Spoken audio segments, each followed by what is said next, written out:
Brew Strong is brought to you by Blickman Engineering, home of the top-tier brewing stand. Visit them online at blickmanengineering.com.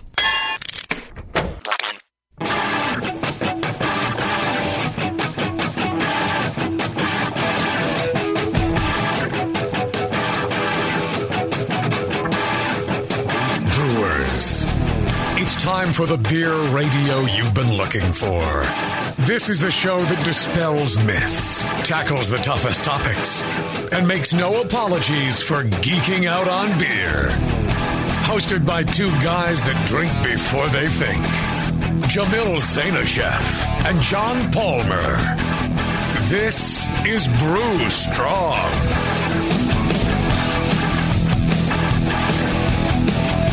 Hey, howdy. Hey, my brewing brothers and sisters. Greetings. Yes. That's the best Skype connection I've ever heard. Yeah, it is. It's almost like he's in person. Yeah. Almost Impersonating like who? It's almost like he's in the studio. Yeah, could reach out and touch you. Yeah. But, yeah, don't. Yeah. God, headphones sound weird. I sound weird. I don't know. It sounds weird. But, I wonder. See, I'm getting to a point in my life where maybe this is... it could be just the weather changing. Maybe this is just a segment for Jay-Z's Physical Problems corner. But the other day, just like all of a sudden, I couldn't hear out of my right ear. Oh. I'm like, what the heck? There's like you get a ringing in your ears or something like that. It wasn't like that at all. Just cut the signal off completely. I was like deaf in my right ear. But it came back, though? The hearing came back? I mean, it was like that for, till I went to bed. I woke up in the morning. It wasn't so bad anymore. Might have been a bug. Hit a nerve. A bug? You think a bug crawled in there? He just kind of slept up next to the eardrum. Didn't let it move. But no, this is before I went to bed. Nah. Like I actually had a friend that went... But these shows have made me close to deaf. Ah. With these headphones. That I can believe. Yes. But I actually had a friend back in my aerospace days that woke up with... Been that long since you had a friend. Yeah. Back in the aerospace. One ear had gone out and he had trouble with balance for a couple, 3 days. Because, the whole ear just kind of quit. Huh. So, yeah. Yeah, I don't know. And that didn't come back. There you go. Yeah. Strange physical maladies. Mm-hmm. You know what that makes me think of? Our good friend John Blickman? Yeah, absolutely. Talk about your strange physical specimens. Hey, that guy's one of them right there. If you went to the AHA conference in San Diego, you'd see what I mean, because he'll be there. He's always there. He brings his whole crew, and they set up an incredible display of Blickman gear that you can touchy-feely, you can ask questions, you see how it operates, and you got the engineers right there. That's right. And he brings along every time. We get to the conference a little early, end up running into those guys, and they invite us out to dinner and all that, and just fantastic. I have a great time with Blickman and his guys. It's always fun hanging out with them. Good people. Yeah, definitely. Cool. Yeah, I like them a lot. And apparently they like all our listeners because they continue to pay for the show, so our listeners don't have to. That's pretty cool. You gotta hand it to them when a company like Blickman, they know quality, they make quality stuff, and they support quality shows like this. You had me until that last part. That made me laugh. They support shows. There you go. I'm with you on that. And if you'd like to support them, go to blickmanengineering.com. Blickman with 2 N's, and there's a B in there somewhere. And a lick. And there's a lick in there. And check them out. Lots of goodies on there. And if you get a chance, say hi to them. Tell them thank you. If you're at the conference, make sure you stop by the booth and say hi. They'll appreciate it. They like hearing from the listeners. They enjoy it. I enjoyed meeting up with some listeners. We were doing a Evil Bee pint night up in Roseville somewhere, I'd like to say. We did an Evil Bee IPA, a honey IPA collaboration with Michael Fairbrother from Moonlight Meadery. Oh, yeah. He came out. We brewed that beer, and then he came out for the event. And we went to this place in I can't even remember. My memory's so bad. It's part of my hearing loss, I think. And was it a beer bar? What was Bottle it? shop? Yeah. I can't remember. Anyways, I know which one you're talking about, though. Right. It's in the corner of the strip mall. It's there. And Final Gravity? Yeah. There you Final go. Gravity. And we love you guys for Final Gravity. You have an unforgettable place, clearly. I just, I go to so many places when we do these things. And I lost my hearing. Did I tell you that? Huh? Yeah. I ran into a longtime listener, Jason Valdez, and he had a Russian Imperial Stout that he submitted to competition and got it was picked for some commercial brewery to brew, and kind so of he's all excited about it. Kind of thing, yeah. And he had taken inspiration from us. Cool. I imagine he said that. I can't really recall at this point, but I think he said he took inspiration from us, and so he wanted to share a couple of bottles with us. Oh, nice. Very nice of him. That was like a month ago or more, and so I put them in the fridge until Palmer was here so we could all drink it together, talk about it on the show, and lo and behold, today's show is going to be about stouts. We're going to do a Q&A about stouts, all the questions that people ask us, and apparently people ask a lot of questions about stouts, enough to make a show of it. Go figure. Yeah. But what do you think of the beer, you guys? Well, you do get I was looking at the recipe. It's got some complexity to it. I'll give it that. It's nice that he went fairly light on the specialty malts. I mean, why don't you click off the recipe for us here real quick? Well, it's 65% two-row, 5% Crystal 120, 4% chocolate malt, 2% Cara Munich, 1% roasted barley, and then 7 pounds of light DME to help get the gravity up. So good recipe for an imperial stout. Nothing real overboard on the specialty malts, which I appreciate. Mm-hmm. And then he had some fun doing some extra ingredients. He put in 2 pounds of Filipino coarse ground coffee into the secondary, along with a ½ pound of oak chips. The oak chips had been steeped in Jim Beam's Devil's Cut and 6 vanilla beans for 3 months. So, absorbing that character into the oak and then that oak going into the beer. Mm-hmm. And so you do get some of the vanilla and... Right. I get that. I get the coffee. Yeah. Mm-hmm, little bourbon notes coming through. Mm-hmm. It's quite a complex aroma. Right. I would expect more body, more fullness. I mean, that's finishing out pretty dry. Yeah. Well, it's got... And I don't know if, maybe when it was entering competition it was, a little more full and it's continued to attenuate over time, or, again, I had these things for a month or more, but I did have them in the fridge, so I would think that would slow it down. Isn't it, like I'm getting tart, like a bunch of tartness from this beer. Is it my palate because I'm drinking coffee, or has it got there's tart? some acidity there. Now you get acidity from the dark malts for one, so that's going to add almost a little bit of a sharpness to it, and then there might be something else in there when you do there's a layer of sediment on the coffee bottom of the bottle and things like that. That can really add to it. Mm-hmm. It seems overwhelming for the style, though. Is it too much, do you think? Yeah, I think, if you're talking classic Russian Imperial Stout, no. This is a specialty beer. Right. It's, too much bourbon and vanilla and coffee and all that other stuff. If somebody entered it in as, a Russian Imperial Stout, I'd say, no, it's not the style. But people do that all the time. It doesn't... And that would be, competition-wise. Maybe he entered it as a specialty Imperial Stout or something like that. I don't know. So if you have unintended, if you're getting tartness from these kind of beers and you don't want it, and you want, I want a roasty, I want far away from tart for this, I'd go more towards the chocolate malts and less towards the higher kiln malts, for one, because, they're a little less accurate, a little less sharp, and, more chocolatey than, coffee-like. And then, I wouldn't let it attenuate quite as much. I think a little bit of back sweetness would make a big difference in something like this. Mm-hmm.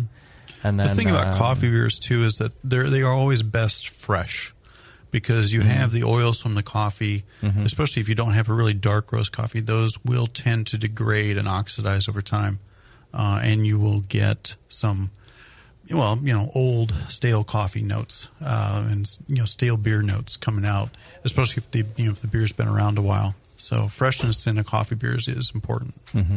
Mm-hmm. Yeah, I've been working with a local single source coffee roaster in my area, and he's been bringing me here's some Rwandan, which is apparently all the rage now, and then there's the this one's from Sumatra, and this one's from Vietnam, and this one's from wherever, all these different single source coffees that he roasts. And I talked to him about because I get a little bit of the that green pepper jalapeno thing from this beer, which I don't care for. That's one thing I don't like. And I found it in certain malts. When you're making it, if the maltster didn't do a good job, you can get that. And I find the same thing in coffees. Right. And so I talked to him about that. And he goes, "Oh yeah," he goes, "I know exactly what you're talking about." And he goes, "Yeah, it's somebody not roasting the coffee right." Really? I would think it was just a natural characteristic of coffee in general. Right, but I mean, there's all those aromatics and all that, and you can drive that off by roasting, like in dark kiln malts. If they don't do it right, you leave behind this kind of vegetal thing. It's like boiling off DMS out of the kettle. Yeah. It's the same thing in those. There's certain compounds you do want and don't want, and you get the right kind of coffee, and it doesn't have that. Right. And I've tasted that before, so you got to be real careful about that. So it's really cool to find somebody who has that knowledge, the knowledge and understands what I'm talking about when I say this. I've mentioned it to a number of people before, and they're just like, "What? Huh? Sure." Maybe it's just that they can't hear out of their right ear, and it could be. I'm talking on the wrong ear. Huh? Yeah, talk on this side. Can you turn the other side up? Yeah. Is his coffee fair trade? Not that I even know what that means. Apparently, it's very important. Absolutely. Okay. I mean, I'll trade him whatever he wants to trade for it. It's good coffee. I consider that a fair trade. Here's a pint, and I'll take some coffee. There you go. Fair trade. That's fair. There. Yeah. All right. Let's take a short break. When we come back, we're going to get into some of your questions that you've submitted to Brew Strong and thebrewingnetwork.com about stouts. All right. Sounds good. More right after this. From the stovetop to a camp burner to some kind of brew stand, most homebrewers follow some version of this progression. With each move, a homebrewer will often have to change a lot, if not all, of their equipment. Until now, Blickman Engineering brings you the top-tier brewing stand, the only brewing stand that grows with you. For example, buy a top-tier floor-standing burner now, and it'll bolt right to your top-tier brewing stand when you're ready for all-grain brewing. The top-tier brewing stand is perfect for 5-gallon to 20-gallon batch sizes. Its modular design is adjustable and accommodates everything from small footprint coolers up to 30-gallon pots. How does the top-tier brewing stand do it? At its core is a strong, heat-treated, and anodized aluminum main post. On all 4 sides are built-in T-slots for the adjustable heavy-gauge stainless steel shelves and beefy burner tiers. The tiers accommodate any manufacturer's pots or coolers up to 21 inches in diameter. Best of all, not only does the top-tier brewing stand grow with your skills and equipment, but it easily knocks down for long-term storage or transport, too. The top-tier brewing stand from Blickman Engineering. Learn more at blickmanengineering.com and to find a local Blickman retailer. And start brewing from the top tier. Are you a member of the American Homebrewers Association? Well, you should be. Members of the AHA can focus on brewing beer, and the AHA takes care of the rest. The American Homebrewers Association advocates on behalf of homebrewers like you to legalize the hobby in all 50 states and make sure that beer laws make sense. Plus, there are many great benefits that come with your AHA membership, like AHA member deals that give you awesome deals at bars, restaurants, breweries, and more. Zymergy Magazine and and eZymergy for tons of articles, how-tos, easy-to-follow recipes, and news about the hobby you love, and access to the members-only content on homebrewersassociation.org. But the AHA can't do it without your support. Join today so the American Homebrewers Association can keep fighting for your homebrewing rights. Visit homebrewersassociation.org or join now from the homepage of the Brewing Network website. Relax. Don't worry. It's the American Homebrewers Association. Since the first time the Brewing Network microphones turned on, More Beer was behind it. More Beer sponsors the programming on the BN because, like you, they love brewing. And like the Brewing Network, they love sharing their knowledge. Morebeer.com isn't just a website to place your next equipment or ingredient order. Morebeer.com also gives you access to free beer information that will make you a better brewer. Go to morebeer.com and click into the Learning Center. You'll find podcasts, technical facts, video tutorials, and more, including access to The Buzz, More Beer's social network of more than 5,000 members. And some of them might even be crazier about beer than you are. Get over to morebeer.com today and take advantage of The Buzz, the forum, the Learning Center, and make sure you're signed up to receive the newest More Beer catalog. More Beer, bringing you absolutely everything for beer making.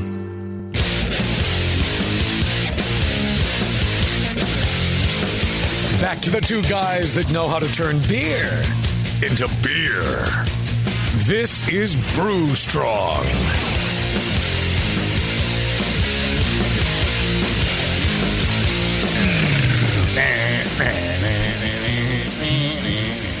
Dancing here in the studio. Oh, yeah.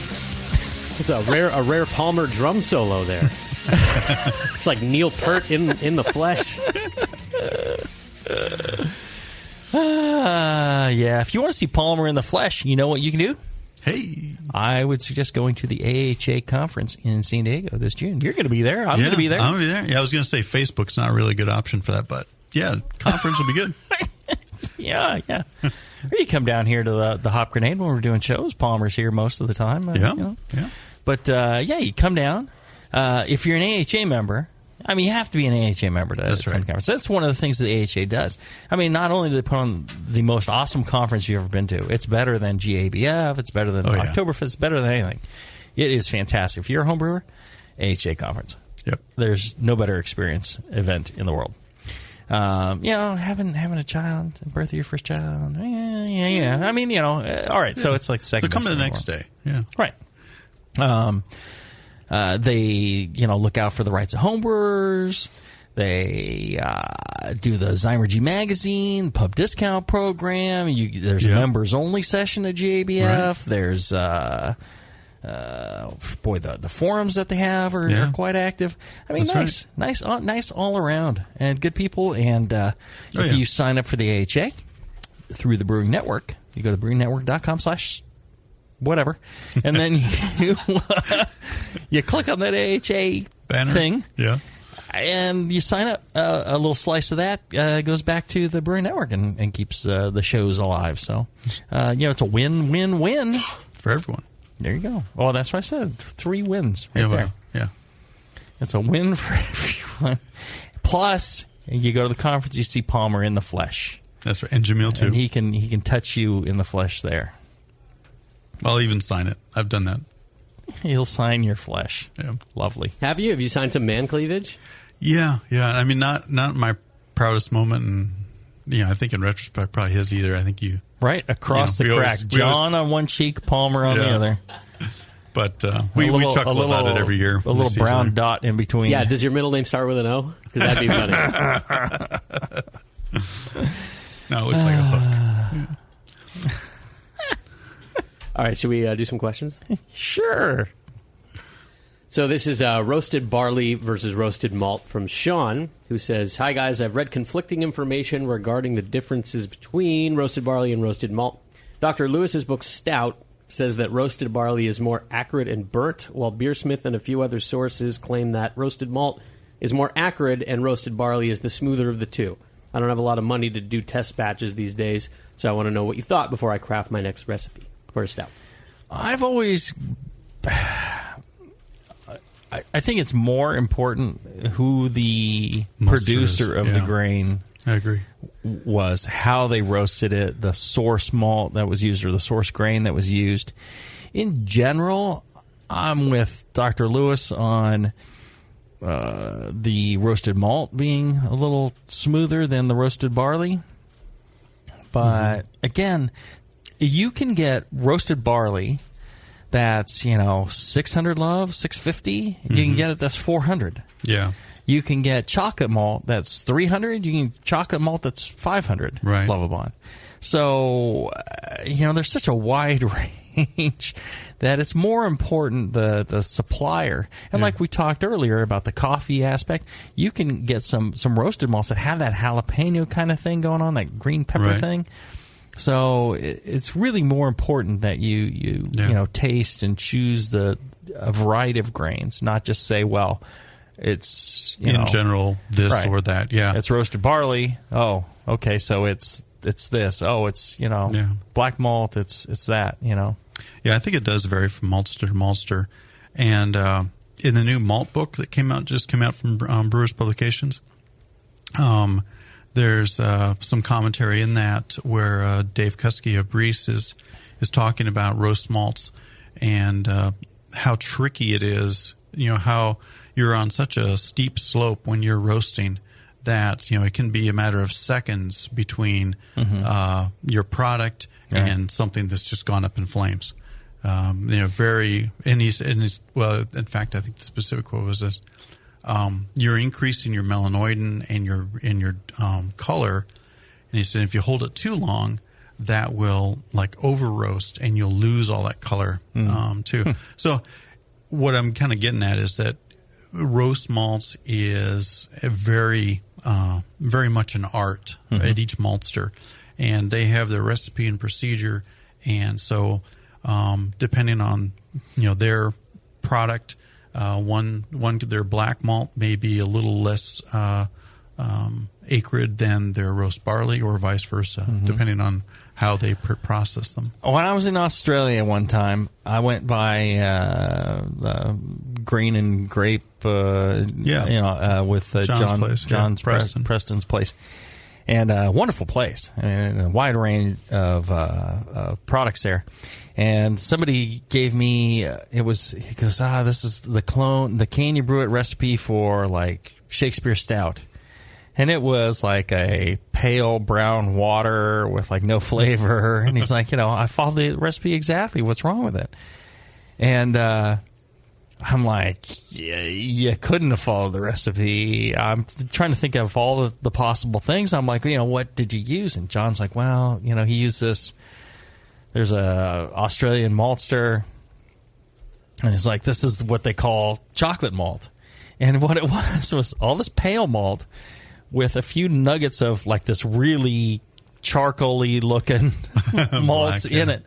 And I'm sure if you crushed the whole thing up and took a Lovabond reading, maybe it was correct, but there's no way that's chocolate malt. And Shakespeare Stout's 15% chocolate malt. It's this really high amount of chocolate malt. And that's where it gets all its color and flavor from. And so, if you're using crap malt, crap specialty malt, you're going to make crap beer. Yeah. Not craft beer, crap beer. Well, if you used a different producer's interpretation of a particular malt style, such as dark chocolate or pale chocolate or what have you, it can vary quite a bit, and you won't have the signature flavor that you're looking for, or that someone else that originated the recipe may have had. Well, in general, stick with malts from the country of where the recipe is. If you're making an American stout, use American malts. If you're using you're making a British pale ale or British brown ale, use British malts. If you're making German beer, use German malts. Belgian beer, use Belgian malts. Pretty simple. Simple general rule that tends to work out well. Well, given that the maltster is paramount, are you going to how reliable is the consistency? If you find, all right, this is the maltster that the right malt is coming from, can you rely on it to be consistent batch to batch? Some of them you can. Some of them are more reliable than others, put it that way. So, okay. Just like people. Yeah. But barley variety and crop year also has an impact on malt quality. But the better ones can better control that. Right. And help you a lot. All right, here's one. This is probably my favorite name of anyone that's wrote in so far, from Pepe Yanez. And the subject line is to say hi and information. And he says, hello, this is Pepe from Mexico. I've been following your podcast since a while, and recently I was listening again to the water series. When I search on Google about best water profile for a Russian Imperial Stout, a link to the Brewing Network forum appears. When I was reading it called for JP's water spreadsheet. My question is, where can I download this from? Thank you very much, and by the way, I always buy stuff at northernbrewer.com. Cheers. This man's a doctor, Dr. Jose Arturo Yanez Espinoza. Ginecológica y Obstetricia Biológica de la Reproducción Humana. Is he a gynecologist? Yeah, it sounds like obstructions of the human reproductive system. Is that my Spanish dialing in right there? Or sí. Or he's an obstetrician? No sé. All right. Well, he sounds like a true medical doctor. Yeah. Yeah, real doctor. Not all these fakery, puffery doctors. PhD and all that right, crap. All that crap. Yeah. Come on, please. John, what do you say on water for Russian? First off, where does he download your fine John Palmer, not JP, but John Palmer's right? You can download it from howtobrew.com. The chapter 15-3.8.html page. I believe that's the one. Mm-hmm. You can also download it from the Lamott Company, LAMOTTE.com.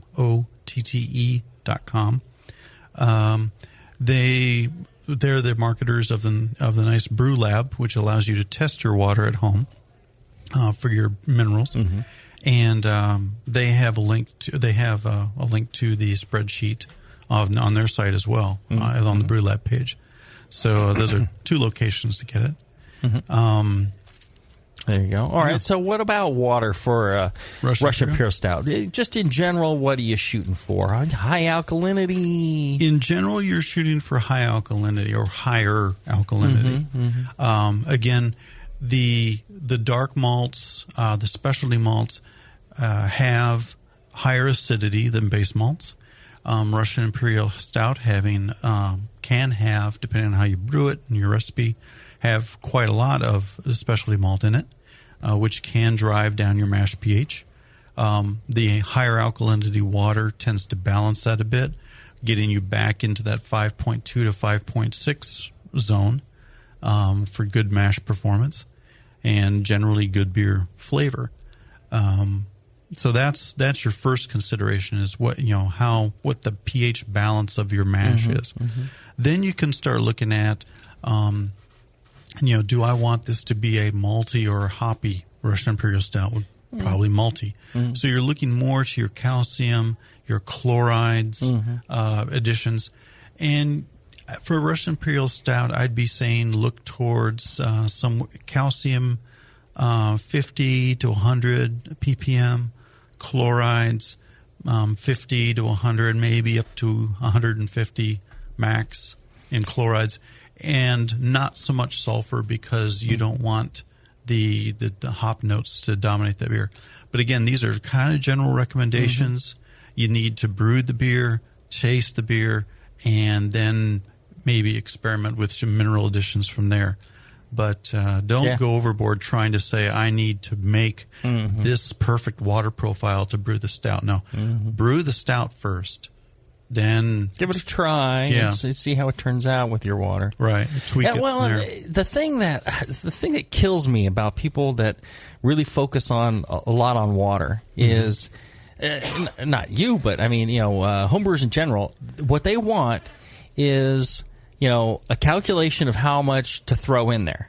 Yeah, and what they don't do, they're focused on that. And I ask, well, what's the pH? And they don't know. Yeah, right. I'm like, so you're adjusting your water, you don't know what the pH is. It's more important to get the right pH than it is to add minerals to your water. So, first test your pH and then see where you need to go from there. Because on something like this, my tendency is just throw in some chalk. You're just trying to knock down a bit of the acidity, and there you go, and you're off to the races. And a lot of times with a lot of water, a stout works out well, just as is, without any water adjustments, because most brew water, tends to be alkaline. Yeah, and you tend to just hit the right pH. Making a stout. That's why people do a lot of stouts. Right. And it's the pale beers that suffer, and you need to make some adjustments. But if you're not checking your pH, then why are you going beyond that? It's like you're trying to learn brain surgery without the instructions on cracking open the skull first. Yeah. It's Don't go adding tons of salt to your water until you've brewed it enough to know what the impact of that addition is going to be. Yeah, and check your pH. All right. One more? Yeah, let's do one more. A quick one. All right, quick one. Here's Mike Adair. He says, what are your guys' thoughts on cold steeping dark grains? He says he's planning to make a milk stout. He's read online about cold steeping dark grains. The recipe calls for chocolate malt and roasted barley. I have read that doubling the dark grains, cold steeping for 24 hours, and adding with 10 to 15 minutes left in the boil will provide less acrid and smoother beer. I think this would be desirable for a milk stout. Thanks, love the show. Yeah, we just did a show on that, and John did some experimentation. And what was the net result? Well, the bottom line, I think, is that cold steeping is a different character than hot steeping. And so in the experience I did cold steeping for 4 hours, 12 hours, 24 hours. I did hot steeping for 15, 30 in an hour, hot being 150 degrees. The next day, after we did the last show, I came up with an idea to take those same malt sample packets and throw them in my Mr. Coffee maker and run them cold. No, hot. I just run them hot. Well, you're running it like boiling. It was 185. That's too hot. Well, it was an experiment. Again, mash temperature. I'm talking mash temperature. Right. And I'll tell you, the people that are going off on this, cold. Oh, it's cold, and then you're extracting less from the grains. Yes. That's why it tastes different. Yes. If you put in less in your mash tun at 150. It'd be fine. You're boiling the grains, no good. And then they're like, well, it's if you take that same cold steep and you boil it afterwards, right? Yeah. And then taste it. Tastes the different. Same. Yeah. Tastes the same as put it in the mash. I'm telling you. There are some subtle differences, but yes, in general, you're right. I think most of the differences, because during your experiment, did you boil the cold steep? No, I didn't. See? Yeah. You can't just add your cold steep to the beer. Right. That's not the same as cold steeping and put it in the kettle. Right. That's different. One difference between cold steeping and hot steeping. I told you I'd tell John why he was wrong. I got more aroma out of the cold steep than and a drier aroma out of the cold steep than I did the hot. So the two. You didn't boil it, but I didn't boil it then to see how that changed. Right. So that could be. Right. I don't. But the way they smelled and tasted, I don't think I would get the same character from boiling the cold as I did tasting hot. I think you gotta go more controlled experiment with more apples to apples kind of comparison with the only I'm still thing working being on it. that. I'm still working on it. But bottom line at this point is it's a different character. Yeah, I don't think you can say that. You can say it's a different character if you cold steep it and then pour it into your finished beer. Yeah. But you can't say it's a different character if you don't boil it. Okay. Right. Okay. Yeah. And you're talking 185. That was mash another temperature. Now, let me tell you about that experiment real quick, just to digress, because it's interesting. This was going to be a quick one. All right. Well, it's not now. So I did an experiment with my coffee maker, Mr. Coffee basket type filter. Are they a sponsor? I think you should use an automated coffee machine. Okay. Unless they're a sponsor. It was an app on my iPhone. And there we go. I did 320 milliliters per sparge. So I put 320 milliliters of water in there and put the little envelope of grain in the basket, ran that water through, collected that glass of wort, and then left the sample in there, put in another 320 milliliters, ran that one through, collect that, set it aside. The caramel, I did 2 caramel malts, a 40 and a 120, and then I did a chocolate malt. The caramel malts got progressively lighter on each sparge. The chocolate malt got darker with each sparge. The gravity of the caramel malts decreased with each sparge. It started out at 0.4 bricks or Plato and worked down to like 0.1. The chocolate malt started out at 0, went up to 0.1, and then finished at 0.2. An increase in gravity with sparging, an increase in color. And so what I'm drawing from that, and I repeated that experiment twice to verify, in the terms of the pH and so on, the melanoidins that make up the soluble extract in a roasted malt have less solubility and are harder to extract from the grain than the sugars in the caramel malts. So that's why I was seeing that reverse process. Which is why cold steeping just does not extract nearly as much. Right. That's a very good point. Yes. Right. That's exactly what I'm saying. Yeah. If you're worried about too much, the people are using the same amount in cold steeping and steeping in the mash. Yeah. And they're like, oh, it's a totally different flavor. Well, yeah, because you didn't extract like 90% of what's in there. Good point. Yeah. That's the difference. If you adjust the amounts, it tastes the same. Yeah. This is internet rumor, internet lore. Yeah. I'm telling you. So I went and I did the squeezing thing too afterward. Where it tasted the squeezing. You're not supposed to reveal that sort of thing. Okay. That's for a different show. But a lot of retained extract in the sample packet that did not get into the wort, or it was not extracted. Much squeezing your bag. Yeah, big difference in gravity. Also, so again, it's right in line with, as you say, there's a lot less extraction at cold temperatures than hot temperatures in the roasted malts. I don't think the extraction is different. I think the amount is different. Yeah. And then I think you boil both, and I think all difference, if the amount's the same. Okay, well, I'll do that experiment too. All right, we'll hear back, but let's first take a short break, and we'll be back with more of your questions right after this. Have you ever dreamed of attending the World Brewing Academy? This year, thanks to Lalamond and Danstar, one lucky brewer will make that dream a reality for free. Lalamond and Danstar invite you to enter the Beer School 2015 contest. One lucky grand prize winner will receive fully paid tuition to the 2015 World Brewing Academy web-based concise course in brewing technology worth almost $4,000. From now until December 13th, 2014, every Danstar yeast packet you use is your ticket to enter. Visit danstaryeast.com for the details and to print your official entry form. There's no limit on the number of times you can enter, so get brewing with Danstar and get your entries in to the Danstar 2015 Beer School Contest. Whether you want to build your home brewing skills or build a career as a professional brewer, this course will change the way you think of beer and brewing. Enter at danstaryeast.com and get the dry yeast advantage with Danstar and Lalamond Premium Brewing Yeast, and enter to win. Nico, listen, our lawyers said that we had to do this for 1 hour, and after this, we don't have to talk to each other for 3 more months to the next meeting. Kids, come on, let's get out of here. I'm supposed to have more lines. I'm the professional. Hey, it's Sully. And I'm Nico. And we opened the 21st Amendment 10 years ago at 563 2nd Street in San Francisco, just 2 blocks from Giants Park, to make great beer and have a great time doing it. That's right, because to us, the 21st Amendment is more than just the right to make beer. It's the right to experiment, to be innovative, and just do things differently. And so now, we're putting our craft beer in cans.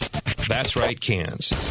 You can find our world-famous Hell or High Watermelon Wheat Beer and Brew Free or Die IPA in the Northeast, Northwest, parts of the Midwest, and Alaska in cans and on draft. So next time you're at your local neighborhood pub or good beer store, be sure to ask for 21st Amendment in cans. Because everyone likes it in the can. Tasty crack cans. Tasty crack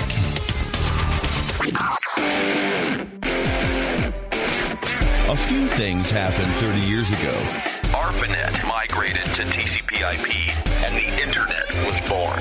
Revenge of the Jedi was renamed Return of the Jedi and opened in theaters. Mila Kunis and Emily Blunt were born, beginning a rad fantasy in my mind. But all of that pales next to the fact that HopTech opened its doors and began blowing homebrewers right out of their mash tuns. HopTech doesn't fuck around. Real people shipping awesome shit straight to you. Their new website is fast and easy to navigate. Or just call 800-379-4677 and let badass bitch Jade and the gadget guy Roberto blow their warm load of customer service all over you. So visit the site or visit the store in Dublin, California, and support those that support you. Get your brewing on at hoptech.com. Hey, my brewing brothers and sisters. This is Jamel Zainasheff, and I want to tell you about Heretic Evil Twin. You might be familiar with my homebrew recipe, which uses massive late hopping to create a balance between the malty sweet and the hoppy bitter, along with an outrageous malt and hop character. I wanted a beer with the same bold hop and malt character, so we played around with the homebrew recipe until we were able to make a great commercial version too. We've created a beer rich in malt character, full of caramel, toast, biscuit, and an ever so subtle roast note. On top of that, we piled in an insane amount of Citra and Columbus hops at the end of the boil, as well as in dry hopping. This damn-the-cost approach to hopping gives Heretic's Evil Twin a great blast of citrus and tropical fruit that can't be matched by any other hop. The result is a bold, malty, hoppy, but easy-drinking beer. This is our top seller, our flagship beer, and I couldn't be prouder of it. Cheers. To find Heretic beers near you, click on Find Some at hereticbrewing.com.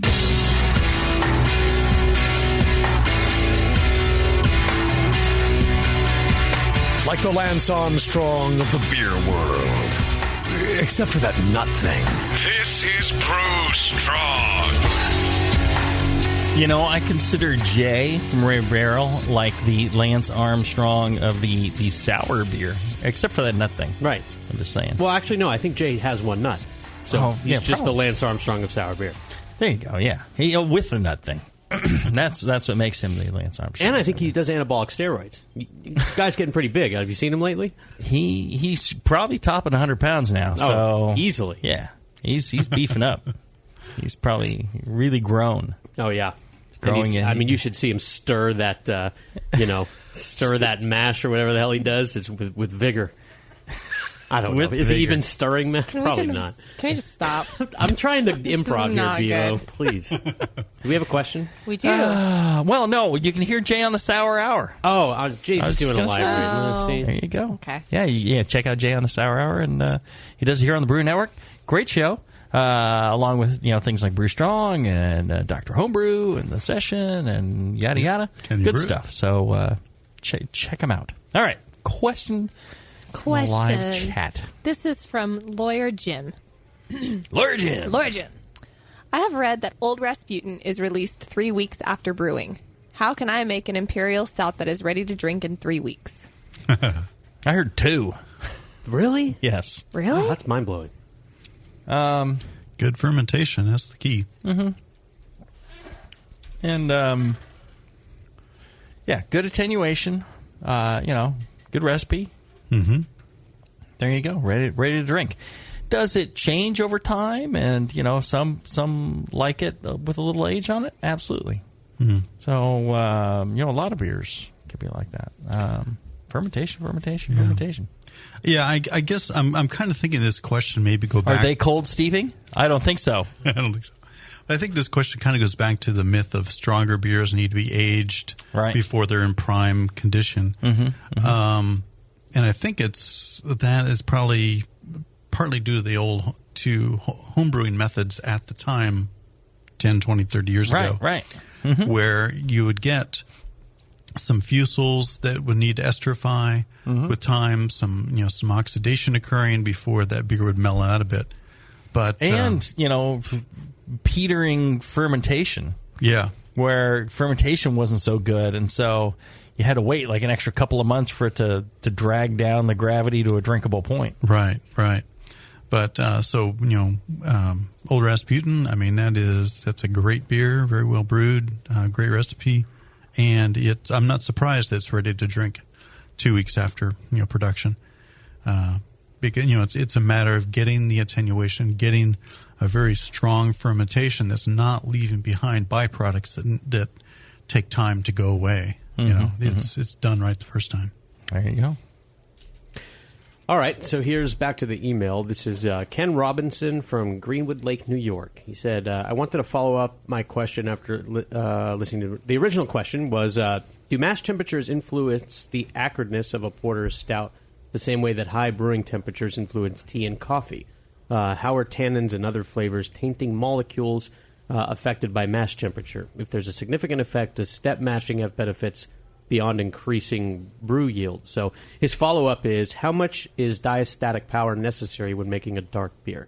I know that the roasted grains by and large, lack any diastatic power. If one was to cold brew, how much fermentable sugar would carry over to the wort?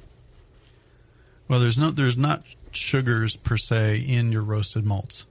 They are cold extractable like other specialty grains, but they're melanoidins. The sugars have chemically bonded to proteins, and they are now soluble melanoidins and soluble flavor compounds, and higher order sugars, non-fermentable sugars. Generally, there's not much fermentable sugar coming out of roasted grain.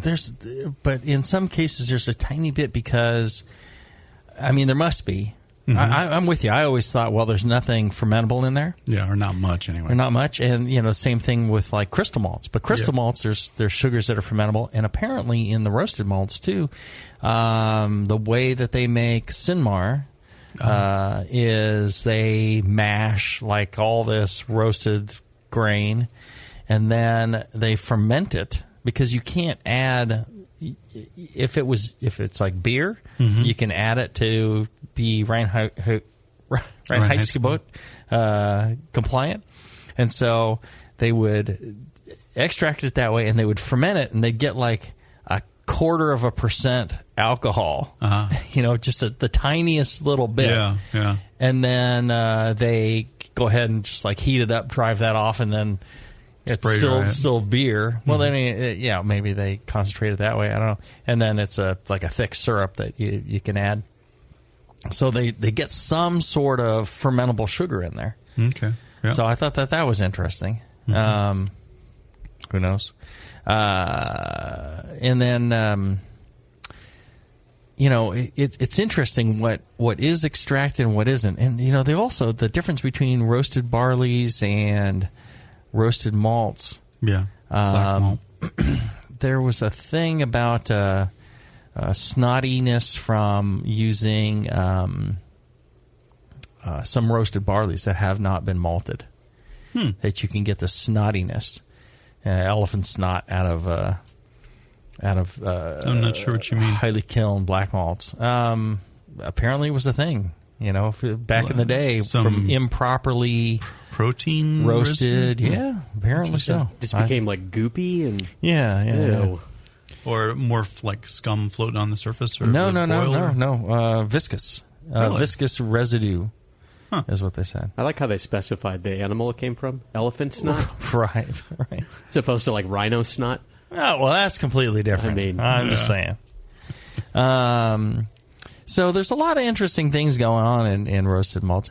I think, different mash temperatures, I really don't think you're going to notice a difference in the roasted malts. Yeah, between, let's say 145 to 165. I doubt you get much difference there. Right. It's more of a function of pH in the mash.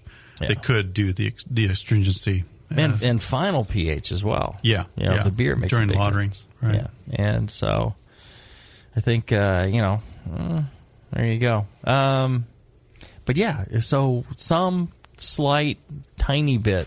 So you don't really need diastatic power for that. You have plenty of diastatic power anyways, probably. Right. Unless you're making an all roasted malt, beer and caramel malt, then you're in. If you're using any amount of pale malt of any kind, you're probably fine. Yeah. Generally, even if you weren't, the amount of dextrins that aren't fermented at that point, it's so small. Right. But,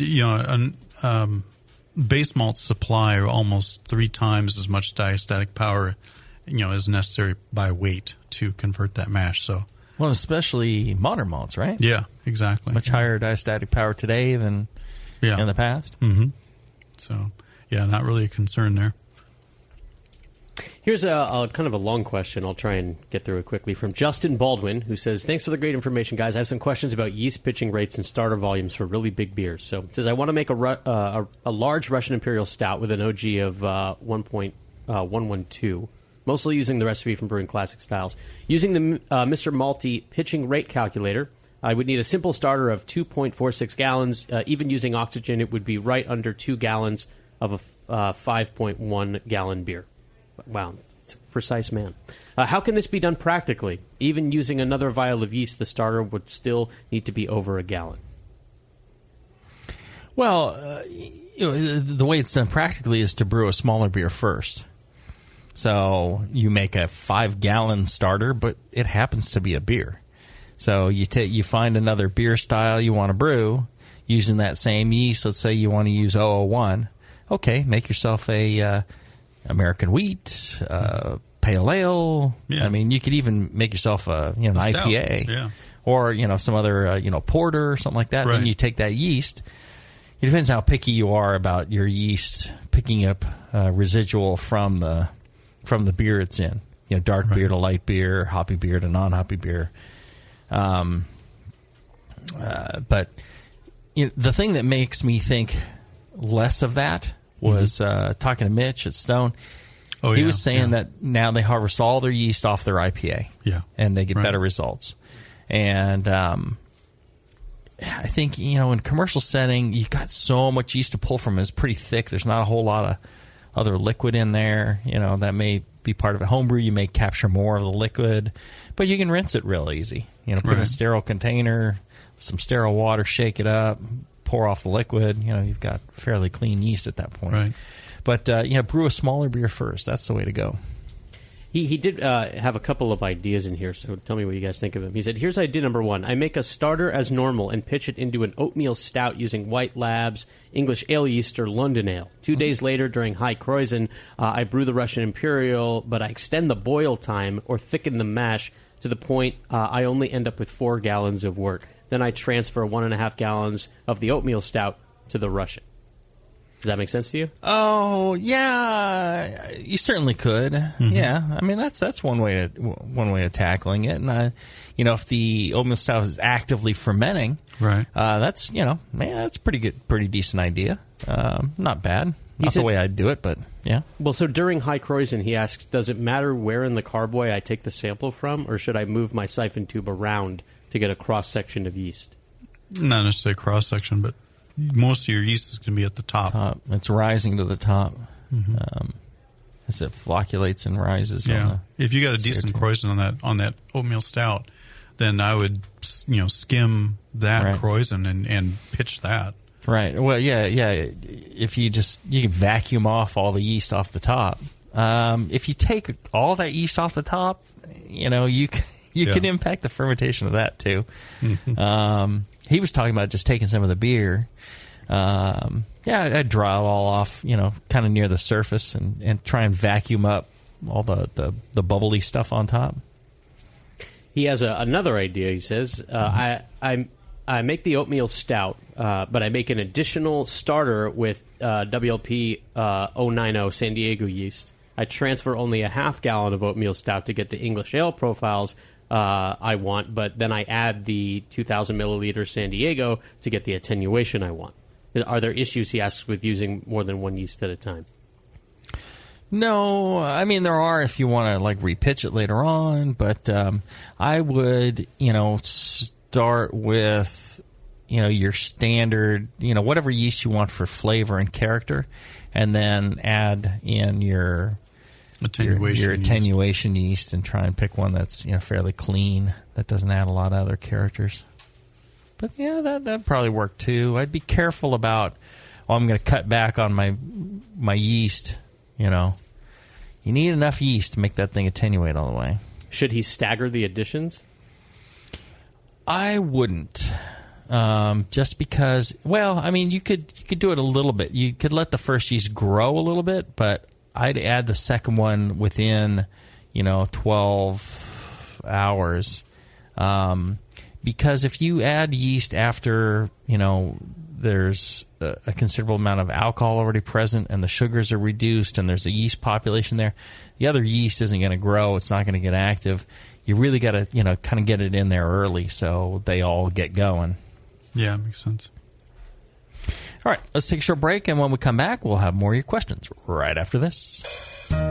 Williams Brewing is your online resource for prompt delivery of quality home brewing supplies. Since 1979, Williams Brewing has offered the finest equipment and the freshest ingredients, backed by the best customer service in the business. Do you like to mash using efficient fly sparging, but would like an easy way to heat your strike and sparge water? Enter the new Brewer's Edge electric mash water heater, a plug-in, anywhere, precisely controlled heater for strike and sparge water. Ditch the fumes and second burner and make mashing easy. Go to williamsbrewing.com today and browse their vast selection. That's williamsbrewing.com. Orders placed by 4 p.m. Pacific Time weekdays ship the same day. Brewing is easy the Williams way.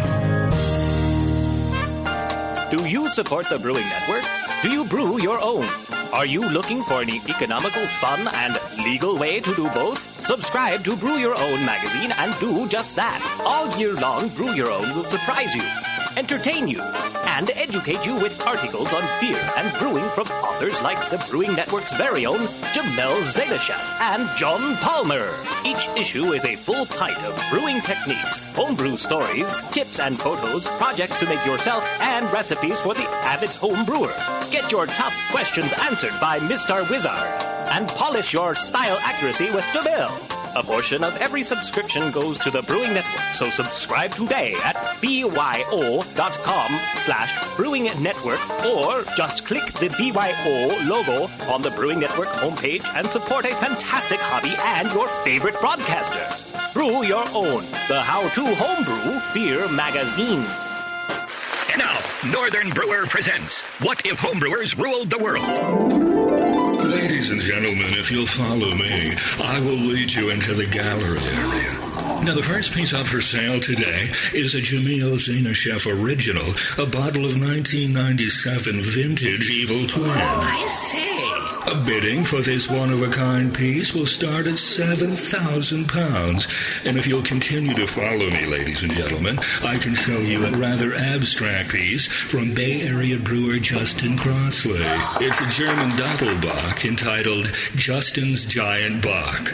The brewer's notes here indicate that this beer had excellent mouthfeel. That's just a crazy dream. Or is it? With Northern Brewer, a thirsty nation can craft its own ale and lager for the greater good of mankind. Northern Brewer, the home of superior customer service and the finest selection of home brewing goods for the future. Hi, I'm Jason Harris, the proud owner here at Keystone Homebrew Supply. We're thrilled to be entering our 20th year of supplying this great industry. And to show you, the Brewing Network Army, how much we appreciate your support, we're offering you 10% off your first order on our website, KeystoneHomebrew.com. Just use coupon code BNARMY at checkout, and I'll get your order out the same day. My goal at Keystone Homebrew Supply has always been to have a complete supply of everything a brewer could want. When you place your order online or when you come into our store, it's our goal to have everything on your list and more. One aspect of KeystoneHomebrew.com that we're really excited about is the ability to fulfill customers' exact grain bills. Do you hate to wait? Keystone Homebrew Supply can get your precious yeast and hops to you within just one day if you live between Connecticut and Virginia, and within 2 days east of the Mississippi. KeystoneHomebrew.com. Coupon code BNARMY. I'm Jason Harris, and I approve this message.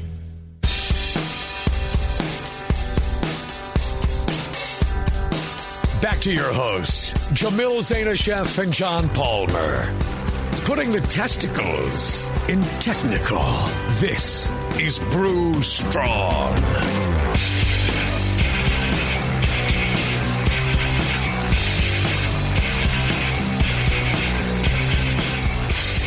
What surprises me is I've got everybody drinking watery grain. It's good. I'm going to go with a little less water next time. Oh, yeah. I'm, like, you can adjust it up and down. Yeah. Yeah. Maybe like a quarter of a glass would be perfect. Right. It's really good though. Right. It depends what you like, and you can adjust it for your taste and for your mood and how much alcohol you want. You can go straight all grave. Mm-hmm. You can go. I 50% water is about the max that I would do. Yeah. I like it a little bit less than that, maybe 40%. Get yourself in the closer to the 4% range, and then it's great. It's more like a brown ale. Mm-hmm. Than it is a mild. It's a great weekday beer. Come Saturday night, I'm going straight grave. Right. But, right. it's 1:12 p.m. on a Friday. Well, and I'll tell you, here at the Hop Grenade, they'll make that for you. You say watery grape, they're like, oh, yeah. It's like going to In-N-Out and asking for, 4x4 animal style, all the code words. Yes. Here, it's watery grape. Also ask for your half cousin. I'm just saying. We have a secret menu here. It's all heretic, but it is a secret menu. Right. It's all heretic approved. All right, I'm going to try and get through this. This is a very long question from Scott Quackenbush If you make your questions shorter, it's easier to read them. What's any? What state is any? Nebraska. Nebraska. He's in Papillon, Nebraska. Papillon. He said lots of butterflies in Papillon. Must be. Right. He said that he brewed an oatmeal stout, which was good, but it didn't really come out all that well. He said the finished beer is rather watery and insipid, no head retention. He said he's wondering if there's any issues he needs to look for when brewing it again. He mashed at the indicated temperature, managed to keep it pretty stable for 90 minutes. He pitched a starter of Y East London ESB that was only 2 days old when he bought it. He said the fermentation went nuts and seemed to finish within 2 days. He said he was afraid he had a stuck fermentation. He pulled a sample and tasted it. But it tasted good, so he didn't worry about it. He left it in the fermenter for another 2 weeks before kegging and carbonating. It goes on and on. But what do you think? Do you need more information, or what do you think would lead to watery? I'm assuming some wild yeast or some sort of contamination. Yeah, would be my first guess. When it was done.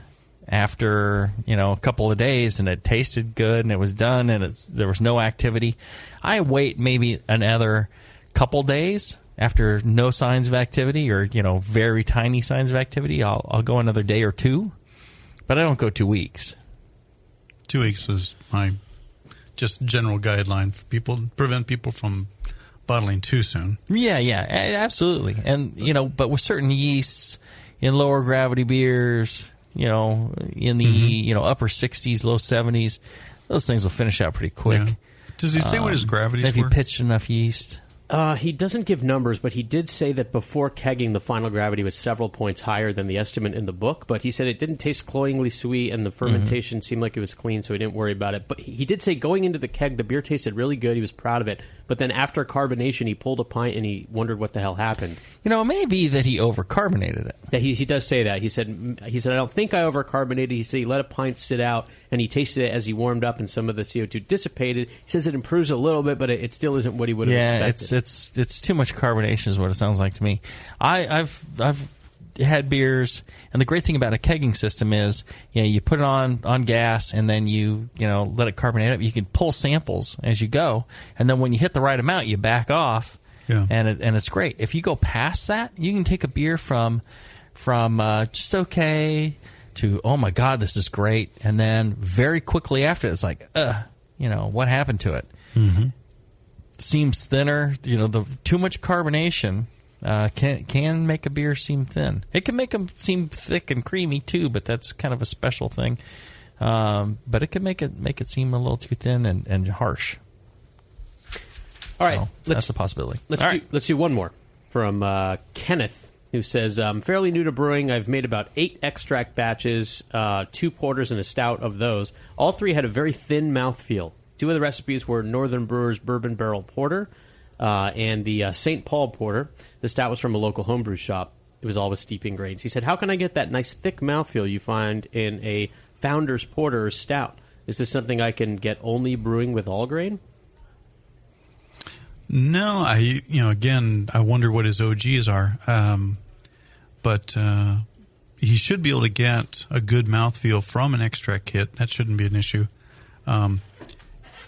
You can improve mouthfeel with dextrins, with other adjuncts. You can dextrin powder. Yeah. Lactose. Right. Milk sugar. Oats. Flaked oats are a good addition. All that'll add, some residual dextrins and some protein and mouthfeel. Protein and things like that. But I'm always suspicious when beer goes thin.